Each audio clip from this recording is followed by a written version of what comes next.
Hi friends, hope everything is going fine. We have already completed the first 9 chapters of Indian Constitution book, NCERT class 11, and now we are heading to our last chapter, the 10th chapter, the philosophy of the Constitution. And previously we have done Constitution as a living document, and we have gone through the amendments, how these amendments brought about the dynamic and how it makes the Constitution as a living document. And now it's time to look at the very last chapter of Indian Constitution work. Let's move on. And these are the important topics we are going to look at. What is meant by philosophy of the Constitution? What is the political philosophy of our Constitution? And procedural achievements, and finally criticisms. So, what about philosophy? What do you mean by philosophy? Actually, we know Indian Constitution is a written document, but written document sense the facts and things or laws and provisions all are written as a single document or set of documents, right? These are embedded as a single document or in a single document or a set of documents. But we know here in India also these documents are not written as a single one. Actually, we are considering the judicial judgments, judicial interpretations, and legislative procedures, all these at the time of taking care of some new cases or some new, ideas or provisions. Every time something new comes, we have to refer to all this, right? What happens when we include all of this in a single document? It may be too heavy, right? Too large, lengthy, right? Yes. So philosophy means how the Constitution of India brings about moral obligations to the society, right? Not only the law matters, law of course matters, and in addition to law governing the people of India, what moral obligations the Constitution of India brought about to the society. That's what we're going to look at. That's what philosophy is. Okay. Moving on, the first topic, what is meant by philosophy of the Constitution? We know all laws don't have moral content. All laws in India or all laws in the Constitution does not have moral content, but many of are connected with our deeply held values, Indian values, right? Indian social values. India is a country of great cultural diversity. So taking care of all that, Indian Constitution was made. Prohibit discrimination. Example, it prohibits discrimination. It brings about what? Idea of equality, right? Discrimination against, minorities is an example for it, right? Yes. Then there is a connection between laws and moral values. Of course, in many of the laws or many of the articles, you can see some moral obligations as well, moral value as well, right? Yes. Many of its ideals are challenged, discussed and debated and contested in different political arenas. Many of the ideals of Indian Constitution were contested, were discussed, were challenged, and were, debated. Debated especially in the parliament, right? The legislature. Then these are done at various arenas or political arenas like, legislature, then universities, schools, right? All the public political platforms. These are contested, these are discussed, these are debated. So what it shows is Indian Constitution, to a large extent, we the people of India have to understand the political, the philosophy, every aspect of the Constitution, right? Yes, that's the very idea of it. Then Constitution as a means of democratic transformation. Our democracy is changing. Indian culture is changing. Indian society is changing, right? It's a life. It's a living, Constitution. Indian Constitution is a living Constitution. What made it living? It is getting changed or it is getting amended when time passes to suit the need of the hour, need of the time. Okay. It provides peaceful democratic means to bring about social transformation. Of course, not only democratic transformation, it also brings about what? Social transformation.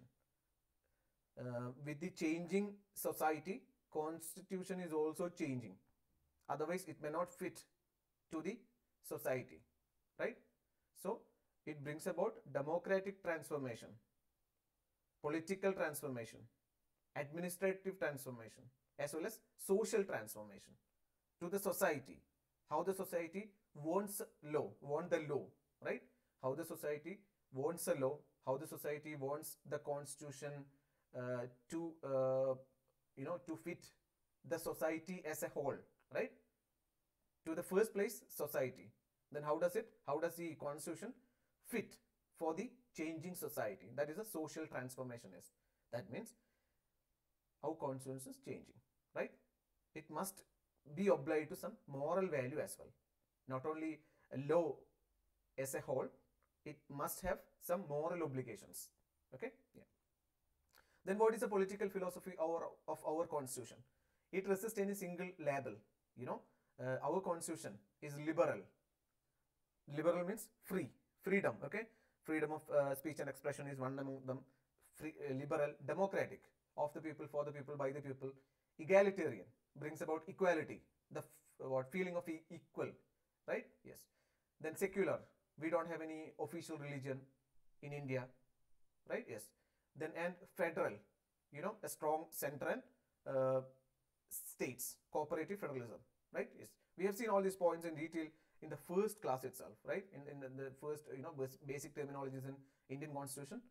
Then open to community values, of course, sensitive to the needs of religious and linguistic minorities. It's a very important point. We can directly relate it to the moral aspect, like sensitive to the needs of religious and linguistic minorities. I've already told you there is not only a religious minority, there is also linguistic minority based on the language.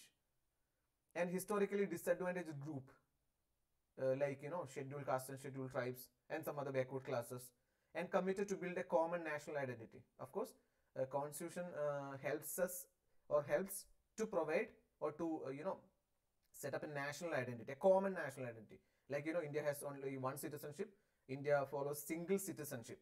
That is citizenship, Indian, right? We don't have any separate state citizenship, just like in USA. Yeah. Then individual freedom. Okay, individual freedom, social justice, respect for diversity and minority rights, secularism, universal franchise, federalism, national. These are some of the points, okay, that can be connected to the political philosophy. Okay, one is individual freedom. Our constitution offers individual freedom, like fundamental rights, Article 14 to 32. At the time of violation of fundamental rights, anyone can approach the High Court or Supreme Court, right? 32 and Article 32 and Article 226 helps us to approach either 32 Supreme Court, 226 High Court to get it restored, right? So it is individual freedom. Constitution offers individual freedom. Then social justice. What is that? Social justice. It's mostly connected with the morality, right? The concept of morality, the ideals of morality, and reservation for scheduled castes and scheduled tribes and other backward classes is an example for social justice, bringing social justice, right? Yes. Then respect for diversity and minority rights. India is a land of great cultural diversity, right? Not only cultural, you can see diversity in all aspects: religious diversity, cultural, linguistic diversity. Okay, it's a combination. It's a composition of various aspects. So it's a land of great diversity. So our constitution respect for diversity and minority rights. Minority. How our constitution takes care of minority. Article 30. What is Article 30? Educational institutions. Minorities to start educational institutions, right? And there are other cultural and educational rights for minorities. Okay, so these provisions are included in the constitution that makes respect for diversity and minority rights. Okay, yeah. Then secularism. What is secularism? India is a secular state, right? Secular. When did it add to the constitution? During 42nd amendment, right? Constitutional amendment. It's also called mini constitution done by Indira Gandhi. So secular means by content Indian constitution provides for secularism, but the word is added in 42nd amendment, right? Yes. So actually the makers of the constitution done it with secular structure, but the word is not mentioned anywhere. During 42nd amendment it is added. Okay, what is a secular state? India is a secular state. That means India does not have any official religion. India do not have any official religion. India consider all religions equally. And one more thing, the state, that means the government, the state or the government will not interfere in the matters of religion. right? That doesn't mean complete mutual exclusion. It is not, of course, complete mutual exclusion. Okay, state usually state doesn't, or do not interfere in the matters of religion. Okay, it stands separate. So that is what secularism is. Okay, secularism means India does not have any official religion. Then universal franchise, that means related with voting, right? Adult rights, adult rights. Then federalism, we have already seen the concept and structure and everything in our previous chapter, federalism. And federalism means a strong center and states, cooperative federalism, right? Yes. Then national identity, the identity of Indian, by making only one citizenship, that is Indian citizenship. We all are Indians, right? We don't have any identity of our states. We don't have any identity of our place. We all are Indians. So constitution bring about national identity, identity of India. So these are the political philosophy of our constitution, or these points made our constitution what? Political philosophy, right? Yes. Individual freedom, fundamental rights, social justice, reservation, respect for diversity and minority rights, minority start institutions and manage institutions, secularism, no, not have any, do not have any official religion, then universal franchise, adult rights, federalism, federal structure, nationality, Indian, right? Hope you understood all these points. And one more thing, this is greatly important for your mains. Okay, not for your prelims, but of course you can expect questions in connection with this chapter, but not directly. Okay, yes, it will be greatly helpful for your mains writing. Okay, yeah. Then procedural achievements. Indian constitution reflects faith in political deliberation. What is deliberation? Careful consideration. Politics always matters, right? Constitution is just a skeleton, and polity adds flesh and blood to the constitution.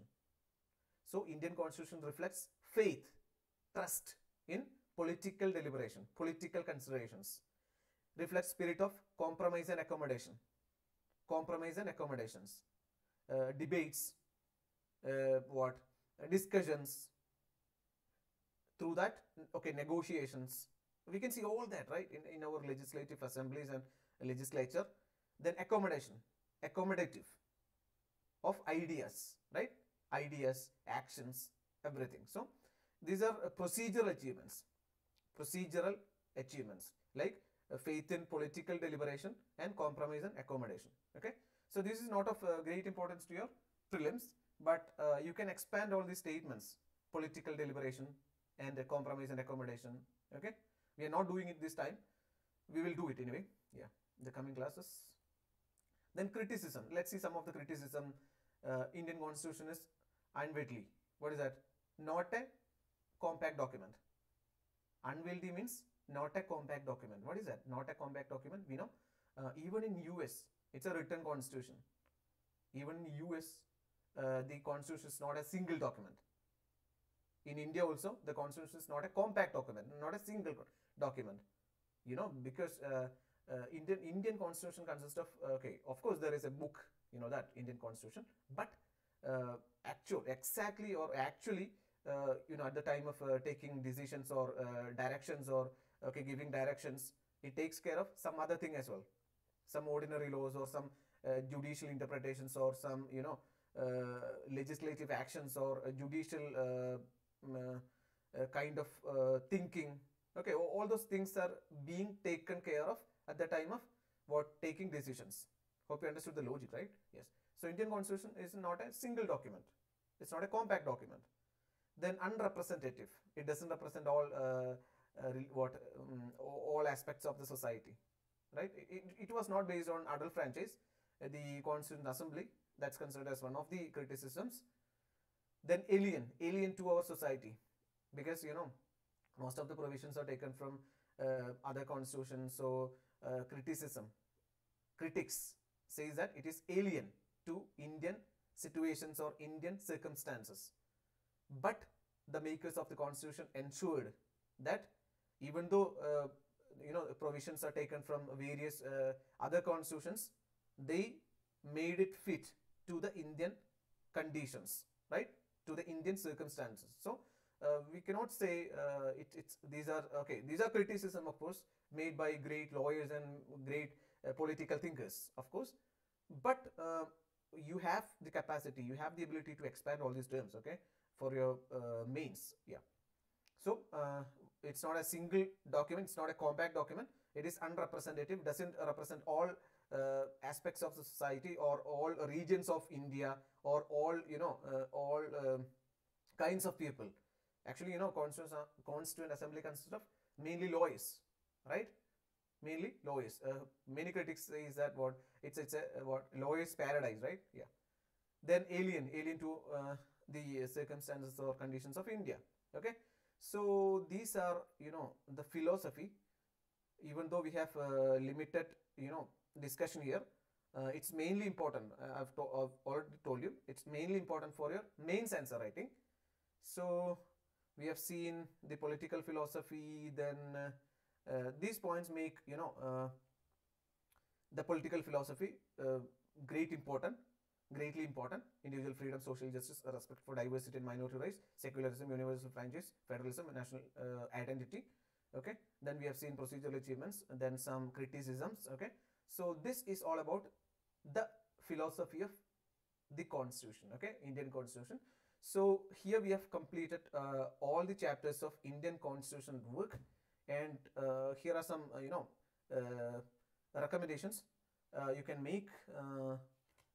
Just okay, get your copy of Indian Constitution work and start preparing from this Indian Constitution work.